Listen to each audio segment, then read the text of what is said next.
बातमी आहे केंद्र सरकारने कांदा उत्पादक शेतकऱ्यांसाठी घेतलेल्या एका मोठ्या निर्णयासंदर्भातील कांद्यावरील निर्यात मूल्य हे रद्द करण्याचा निर्णय केंद्र सरकारने घेतलेला आहे।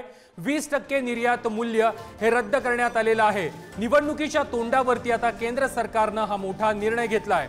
निर्यात मूल्य घटवल्याने कांदा उत्पादक शेतकऱ्यांचा मोठा फायदा झाला आहे। मात्र स्थानिक बाजारपेठेमध्ये कांद्याची टंचाई निर्माण होण्याची शक्यता यानंतर वर्तवली जाते। देशातील किरकोळ बाजारामध्ये कांद्याचे दर हे 70 ते 100 रुपयांपर्यंत जाण्याची शक्यता देखील वर्तवली जाते। केंद्र सरकारच्या निर्णयावरती कांदा व्यापाऱ्यांनी समाधान व्यक्त केलंय, तर कांदा उत्पादक शेतकरी मात्र कोणताच फायदा होणार नसल्याचं म्हणत नाराजी व्यक्त करतायत। शासनाने आम्ही आमच्या हॉर्टिकल्चर प्रोडक्शनची असोसिएशन आमची एक्सपोर्टरची आम्ही शासनाचा वारंवार पाठपुरावा करतच होतो जेव्हापासून या सगळ्या गोष्टी चालल्या होत्या। बाकी भरपूर संघटना सुद्धा होत्या, शेतकरी सुद्धा होते। तर या सगळ्या गोष्टींचा एक पॉझिटिव्ह निर्णय शासनाने घेतलेला आहे, त्याबद्दल शासनाचे फार फार आभार। परंतु तुमच्याद्वारे शासनाला एकच सांगू इच्छितो का वर्षभर जर कांद्यावर एक असे पॉझिटिव्ह निर्णय जर होत राहिले तर हा डेफिनेटली सगळ्यांसाठी चांगली गोष्ट ही राहणार आहे। त्यामुळे शासनाने नेहमी पॉझिटिव्हरित्या कांद्याला घेतलं पाहिजे। केंद्र सरकारने कांद्यावर $550 निर्यात मूल्य रद्द करत ड्युटीमध्ये 20% कपात केली। याचा कितपत फायदा शेतकऱ्यांना होणार आहे यावर बोलण्यासाठी माझ्यासोबत काही शेतकरी आणि व्यापारी आपण त्यांच्याकडून जाणून घेऊया की केंद्र सरकारने जो निर्णय घेतला आहे त्याचा खरंच फायदा शेतकऱ्यांना होणार आहे का। मला सांगा, आज केंद्र सरकारने जो निर्णय घेतला त्याचा खरंच फायदा तुम्हाला होणार आहे का? नाही, आम्हाला असं वाटतं सपशेल शेतकऱ्यांची फसवणूक आहे।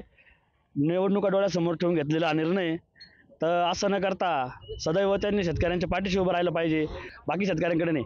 असा निर्णय निवडणुका डोळ्यासमोर पाहून न घेता हा निर्णय कायमस्वरूपी घ्यावा, शेतकऱ्याच्या पाठीशी सरकारने उभं राहावं, एवढंच आमचं म्हणणं आहे। ज्या शेतकऱ्यांकडे माल शिल्लक आहे त्यांना फायदा होईल आणि फार कमी शेतकऱ्यांकडे माल शिल्लक आहे, तर हा निर्णय शेतकऱ्यांसाठी सरकारने कायम ठेवावा।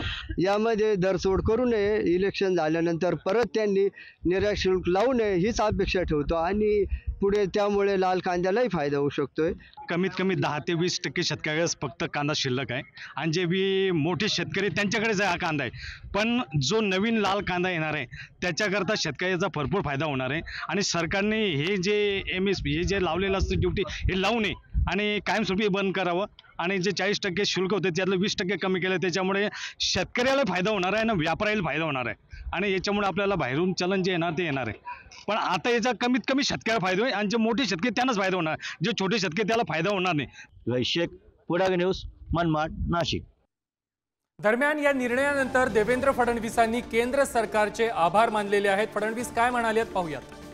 कांद्याचा मोठा प्रश्न हा निर्माण झाला होता आणि कांद्याच्या प्रश्नावर केंद्र सरकारने मिनिमम एक्सपोर्ट प्राइस पूर्णपणे संपवून टाकलेली आहे आणि या ठिकाणी जी काही त्याच्यावर एक्सपोर्ट ड्युटी होती ती 40% 20% आणलेली आहे। यामुळे कांद्याचे जे भाव आहेत ते स्थिर होण्याकरता, ते वर जाण्याकरता अत्यंत मोठा फायदा या माध्यमातून होणार आहे।